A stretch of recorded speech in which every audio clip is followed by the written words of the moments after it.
basically equal amounts of my pre-mixed soil, which itself is equal amounts of What are your bugs you brought? perlite Okay. and peat moss. We're using soilless mixes for the most part in containers. Sometimes like a really big container, like I think you had a friend who was basically, it's kind of She was on the building border a big between a raised bed and a container. kind of. 27 square feet round, Oh, my. and then she wanted to know what to put in it. And I couldn't remember exactly what the ratio was. And that was basically 1/3, I think it was 1/3 garden soil, 1/3 perlite or vermiculite, and 1/3 peat moss. So the peat moss is mostly for water retention, and then the vermiculite or perlite is for drainage. And then we want to add nutrients with compost. And I'm doing organic this year because I want to do that. This is lobster compost from Cooperative, Maine. So lobster shells. And I think it's important when you're cooking. Well, cooking, yes. It's like cooking.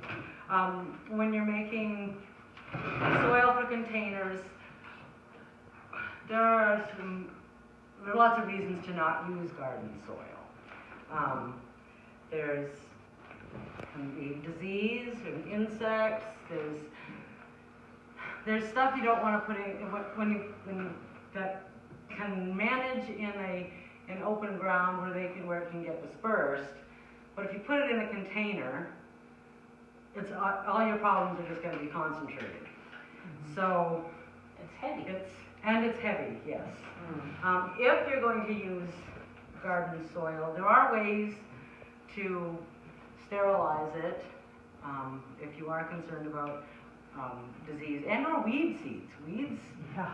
Specific areas for Yeah. me yesterday. So we've got some Day options before for So your when it core rained, it would containers. get- And you got a This little time. grow pot's pretty convenient. And it's got 9 gallons, so it's like That's nice.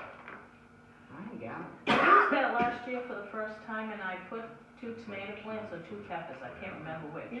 The nice thing about it is it's got handles, so You can you move can it. move it, Yeah. and it's not that heavy. And there's holes, so if you do plant in a plastic container,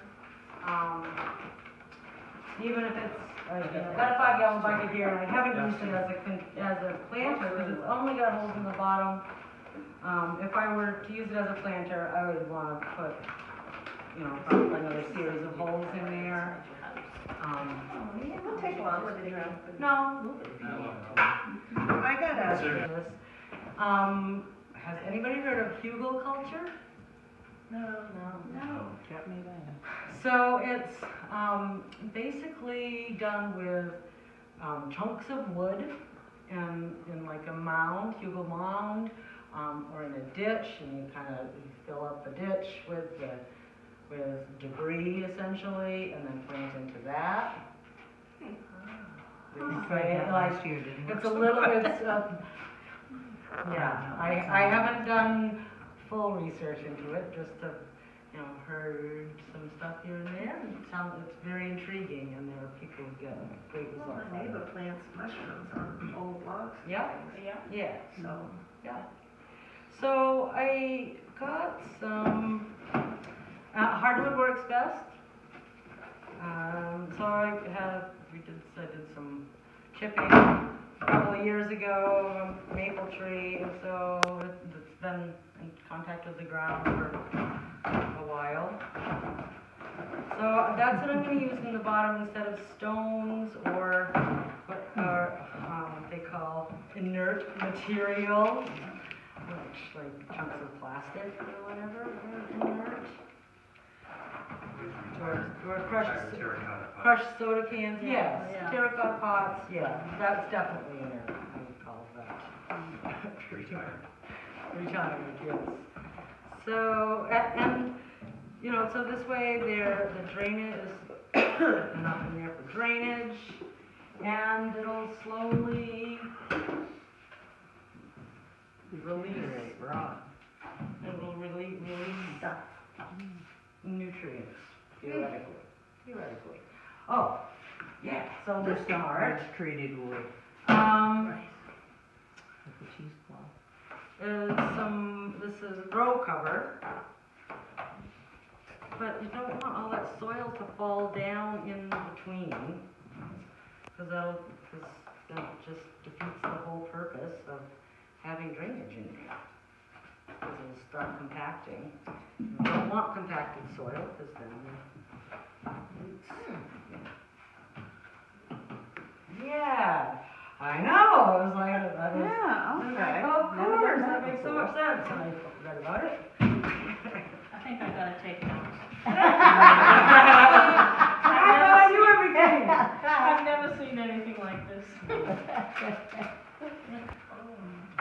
I was gonna say, could you use chips of wood instead? Could you use or- sawdust?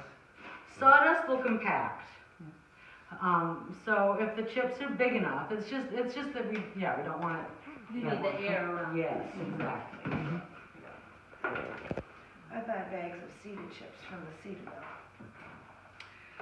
mill. Which work for many things.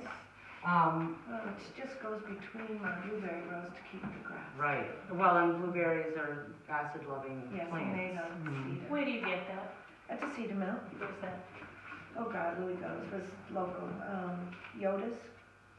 Anybody know where Yoda's? Corinna. Little sawmill? Corinna, yeah. It's like 10 It's bucks a out on- bag. What a great idea. It's out on the, Do you? Yeah, I use, Tomatoes, they will put out little roots right on up the stem.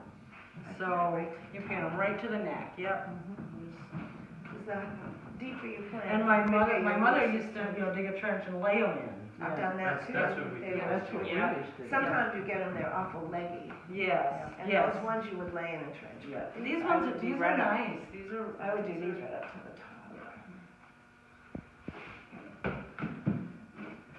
Some plants you need to be careful not to bury the crown. They don't like it, but tomatoes.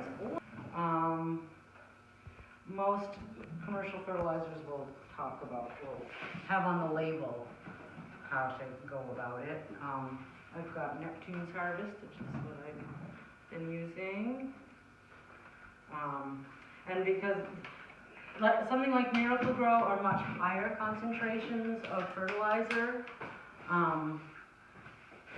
They're like 10, 10, 10, or even higher, or like 30, 30, 30. Where this is like 2, 3, 1. And that's your nitrogen, phosphorus, and potassium, NPK. Those are the macronutrients needed for plant growth.